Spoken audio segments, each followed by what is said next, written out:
29 दिसंबर 1916 इंसान को जमा देने वाली ठंडी में रशिया के प्रिंस यूसुपोव ने अपने दो दोस्तों के साथ मिलकर एक मंक को अपने रॉयल पैलेस में डिनर पे बुलाया। एंड उनका प्लान था कि अगर सब कुछ प्लान के मुताबिक रहा तो ये मंक सुबह तक मर जाएगा, क्योंकि कई बार उस मंक को लोगों ने मारने की कोशिश करी थी लेकिन वो हमेशा जिंदा बच जाता था। इसी के साथ साथ रशियन एम्पायर की बर्बादी और डाउनफॉल के पीछे इसी मंक का हाथ था। प्रिंस यूसुपोव ने अपना और पूरी रशियन डायनेस्टी का बदला लेने के लिए उस मंक को मार के इतिहास के पन्नों में कहीं छुपा देना चाहा, लेकिन उस बर्फीली रात ने उस मंक को इतिहास के पन्नों में अमर कर दिया।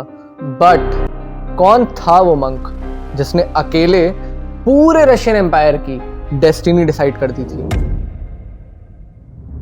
ग्रिगोरी रासपुतिन का जन्म 21 जनवरी 1869 सर्बियन के पोकोस्कोई गांव के एक किसान के घर में हुआ था। बचपन से हर इंसान बोलता था कि ये बहुत ज्यादा शरारती नेचर के थे और लोगों को परेशान करने में इनको बहुत मजा आता था। गांव में हर एक इंसान को लगता था कि इनके पास सुपर नेचुरल पावर है और ये जीसस क्राइस्ट के एक अवतार हैं। और दूसरी साइड लोगों को ये भी लगता था कि एक बहुत बुरा इंसान है, क्योंकि ये पूरा टाइम दारू पीते थे, चोरियां करते थे और लड़की छेड़ना तो इनका पैशन था। और जब रासपुतिन 18-19 साल के थे तो इनके घर वालों ने इनकी शादी करवा दी। वक्त के साथ जब ये धीरे धीरे बड़े हुए तो इनको समझ में आया कि इनको पैसा और पावर चाहिए। 1897 जब ये 28 साल के थे तो इन्होंने डिसाइड किया कि अब मैं बनूंगा दुनिया का सबसे बड़ा पुजारी, और ये अपने गांव, घर और अपने 7 बच्चों और प्रेग्नेंट बीवी को छोड़कर निकल जाते हैं तीर्थ यात्रा के लिए। पूरे रशिया में घूमने के बाद इन्होंने रशियन ऑर्थोडॉक्स चर्च में जाके अपना कन्वर्जन करा लिया था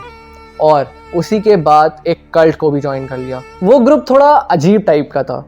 वहां पे सबको लगता था कि थ्रू सेक्स सैल्वेशन मिलता है, यानी कि मोक्ष, और उस ग्रुप के सभी मेंबर्स एक दूसरे के साथ सेक्स करते थे ये सोच के कि उनको मोक्ष प्राप्त होगा। थोड़े टाइम बाद जब रासपुटिन अपने गांव वापस लौट के आता है तो उसने मीट खाना, चोरी चकारी करना, सारे बुरे काम छोड़ दिए थे। उसने पूजा पाठ करना, लोगों की मदद करना और उनको पढ़ाना शुरू कर दिया था। रासपुटिन जब वापस गांव लौट के आया था तो वो कुछ ऐसी नॉलेज गेन करके आया था कि लोगों की प्रॉब्लम तो सॉल्व कर दिया करता था, लेकिन उनके दिमाग से कुछ इस तरीके से खेलता था कि लोग उसको जीसस का दूसरा अवतार मानने लगे थे और उनकी मजबूरी का फायदा उठाने के साथ साथ उनका ब्रेन वॉश इस कदर कर देता था कि लोग उसी की बात सुनते थे और जो वो बोलता था वही करते थे।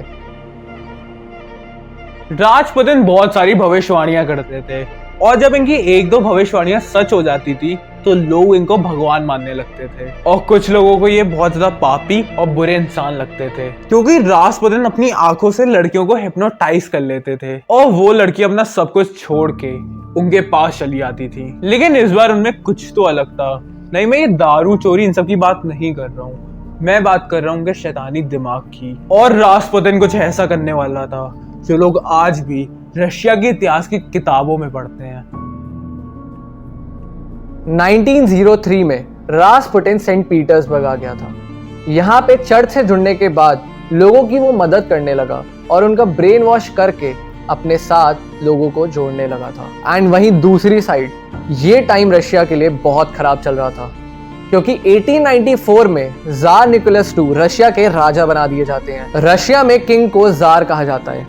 Jar was like god to the people of Russia. तो जब जार निकोलस II रशिया के राजा बने तो उनके राजा बनते ही इकोनॉमिक कोलैप्स हो गई, अनएम्प्लॉयमेंट रेट बहुत ज्यादा बढ़ गया था और वो आराम से अपने महल में बैठे रहते थे, क्योंकि उनका कभी भी पॉलिटिक्स और रशियन एम्पायर को चलाने में इंटरेस्ट था ही नहीं। निकोलस II की 4 बेटियां थी, बट बेटा एक भी नहीं था। बड़ी मन्नतों के बाद निकोलस और एलेक्जेंड्रिया को एक बेटा हुआ जिसका नाम एलेक्सी था। बट एलेक्सी को एक बहुत खतरनाक बीमारी थी, हीमोफीलिया। इस बीमारी में क्लॉटिंग नहीं होती थी, तो अगर चोट लग जाए तो खून बहता रहता था। जब बड़े से बड़े डॉक्टर को दिखाने के बाद भी एलेक्सी सही नहीं हुआ तो एक नाम जो लोगों के बीच में बहुत ज्यादा फेमस था उसको बुलाया गया। रासपुतिन ने आते ही एलेक्सी का इलाज करना शुरू कर दिया और उसने बोला कि तुम जो भी दवा लेते हो उसको लेना बंद कर दो। एंड लकीली एलेक्सी सही होने लगा। बट ये कोई चमत्कार नहीं था, ये तो बस उसने तुक्का मारा था। उसको एस्पिरिन दी जा रही थी जिसकी वजह से वो और भी ज्यादा बीमार हो रहा था। और उस टाइम लोग उतने एजुकेटेड तो होते नहीं थे, तो वहां की रॉयल फैमिली उसको अपना भगवान मानने लगी और ये रशिया की रॉयल फैमिली के स्पिरिचुअल एडवाइजर बन गए। और उस टाइम बहुत लोग रासपुतिन के खिलाफ आवाज उठाने लगे कि ये एक पागल इंसान है, लेकिन अलेक्जेंड्रिया रासपुतिन को हर एक मोड़ पे डिफेंड करती रही। और जब लोगों ने अपने हक के लिए आवाज उठाना शुरू किया तो उनको भी मार के शांत करवा दिया गया। बीच बीच में कई बार रासपुटिन अपने गांव अपने बीवी और बच्चों से मिलने चले आया करते थे।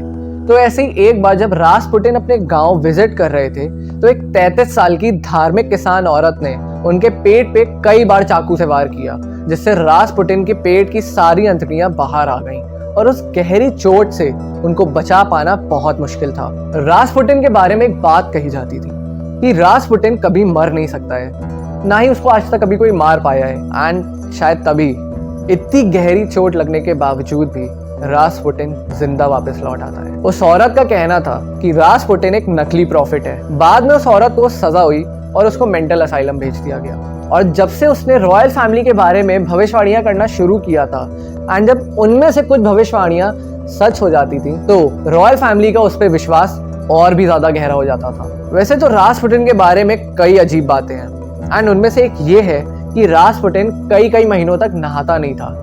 6 महीने तक वो अपनी अंडरवेयर नहीं चेंज करता था और वो 3 महीने तक ब्रश नहीं करता था।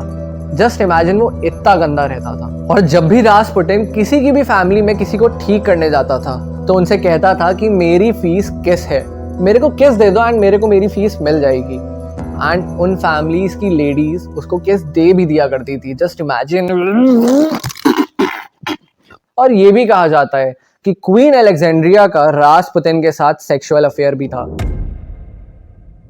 1914 में जब वर्ल्ड वॉर 1 हुई तो रशियन आर्मी को निकोलस II कमांड कर रहे थे। 1915 में निकोलस लड़ने चले गए और अलेक्जेंड्रिया यहाँ पे रह के देश को संभाल रही थी। अपनी बुरी लीडरशिप की वजह से रशिया वर्ल्ड वॉर 1 हार रही थी। लोग कहने लगे थे कि हमारा राजा इतना बेवकूफ है कि वो एक मैड मंक की बातें सुन रहा है। 22 जनवरी 1905 सब लोग ये कहने लगे कि हमें हमारे राइट्स चाहिए। पूरे रशिया में कोई भी रासपुतिन को कुछ भी नहीं बोलता था, सब उसके सामने बहुत ज्यादा अच्छे बने रहते थे। और अगर कोई इसके खिलाफ आवाज उठाता था तो वो उसको मरवा देता था। लेकिन कुछ पॉलिटिशियंस ने उसको मारने के बारे में सोचा।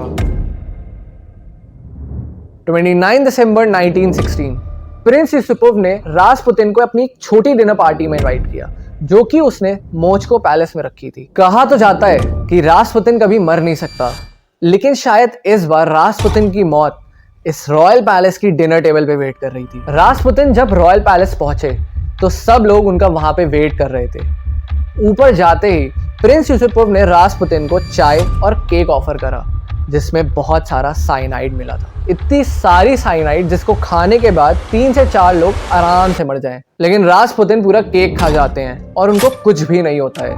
और ये देखने के बाद सब ये सोच में पड़ जाते हैं कि ऐसा कैसे हो सकता है। प्रिंस यूसुपोव रासपुतिन को वाइन ऑफर करते हैं, जिसमें भी साइनाइड मिला हुआ था। और देखते ही देखते रासपुतिन 3 गिलास वाइन खत्म कर देता है और उसको तब भी कुछ नहीं होता है। और ये चीज देखने के बाद सभी को बहुत ज्यादा गुस्सा आता है और प्रिंस यूसुपोव ऊपर से जाके अपनी रिवॉल्वर लेके आते हैं और रासपुतिन को गोली मार देते हैं। गोली लगते ही रासपुतिन जमीन पे गिर जाता है और तभी सबको ये लगने लगता है कि रासपुतिन मर गया। उस वक्त रशिया में बहुत ज्यादा स्नोफॉल हो रही थी एंड इसी का फायदा उठा के प्रिंस यूसुपोव अपने एक सिपाही को रासपुतिन का कोट और हैट पहना के बाहर भेज देते हैं, जिससे देखने वाले को यही लगे कि रासपुतिन डिनर के बाद हमारे पैलेस से निकल चुके हैं। सब लोग पैलेस में वापस आके पार्टी करने लगते हैं। तभी रासपुतिन उठ के सब पे हमला कर देते हैं और हमला करने के बाद वो वहां से निकल जाते हैं। बट सीने पे गोली लगने की वजह से वो ठीक से चल नहीं पाते हैं और लंगड़ा के पैलेस के बाहर निकलते हैं। तभी प्रिंस उनको 2 गोली और मार देते हैं। यूसुपोव और बाकी सब ये देख के बहुत ज्यादा गुस्से में आ जाती हैं कि इतनी बार मारने के बाद भी रासपुतिन जिंदा बच जाते हैं। लेकिन ये देख के यूसुपोव रासपुतिन के चेहरे पे डंबल से वार करते हैं। अगले दिन 30 दिसंबर को रासपुतिन की लाश को नेफ्को-मलाया रिवर के पास लेके जाते हैं और रासपुतिन को नदी में फेंक देते हैं। लेकिन लोग कहते हैं कि जब उनको नदी में फेंका जा रहा था तब वो जिंदा थे, लेकिन जब उसको नदी में फेंका गया तो उसके सर पे चोट लगने की वजह से उसकी मौत हो गई। और 2 दिन बाद 1 जनवरी को गांव के लोगों की लाश 6.5 फुट नीचे नदी में मिली। क्वीन अलेक्जेंड्रिया को जब इसके बारे में पता चला तो उसका मन किया कि इन दोनों को मैं शूट आउट कर दूं, लेकिन अलेक्जेंड्रिया ने ऐसा कुछ भी नहीं किया क्योंकि वो दोनों निकोलस के कजन्स थे। बट प्रिंस यूसुफ को कंट्री से बाहर निकाल दिया गया और प्रिंस पावलिक को रशियन आर्मी में सर्व करने के लिए भेज दिया गया।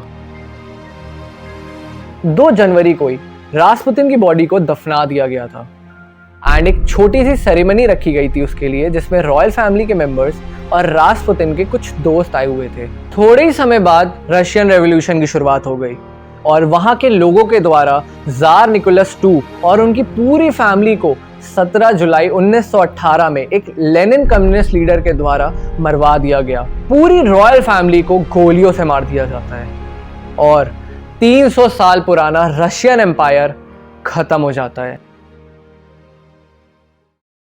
कहा जाता है कि रासपुतिन की 13 इंच की मैजिक स्टिक आज भी रशियन म्यूजियम में एक जार में संभाल के रखी गई है।